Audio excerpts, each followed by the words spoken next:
make measurements according EN 61411 voltage dips and interruptions lower than 16 amps. That means we choose options. We go to EN 61411. In this case, we have predefined some multiples tests. One is to make voltage dips to a test level of 0%. We have chosen the first test is 1 period, the next one is 5 periods, then 10 periods, 25 periods, 50 periods and 100 periods. All are done at the 0 degree point, but of course you have also possibility. That means you are free in the test level, you can choose in the complete voltage range, you are free in the duration, you can select it what you want to do, and you can select the phase angle at what phase angle you want to make the test. In addition, we have the option monitoring implemented. That means also during the test we will control the Tektronix oscilloscope. Channel 1 in this case is displaying the voltage, channel 4 in this case is displaying the current. We have to start the measurement via start icon, or we go to the yellow icon. In this case we can start EN 61411. We start it and we choose the test example number 1, and in this case we have loaded the amplifier output with these lamps. That means when we do the voltage dropouts, what you see in the screen now, you see also the lamp flashing. That means we have some voltage interruptions. We make all the tests 3 times according to the standard. That means we have to run 1 pulse, then we have 10 seconds left, and then we do the next. And this we will repeat until all the 3 steps are done. Now we have selected 5 periods.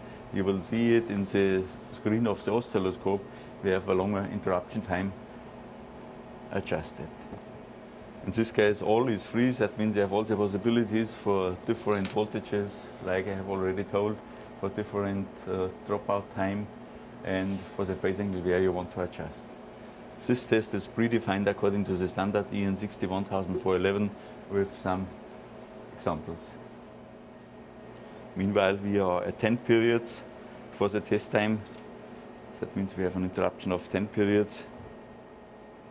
You see also when you look at the current, that when the current is switching on once more again, you have a high inrush current, and this inrush current will decrease during the measurement later on.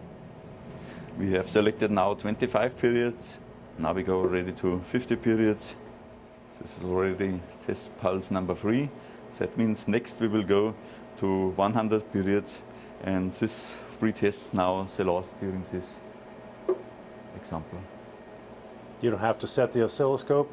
It's all done automatically. That means you're only to take care about your EOT, that you can monitor your EOT carefully.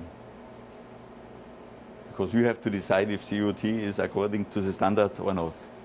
This is your work, what you have to do when you finish the test.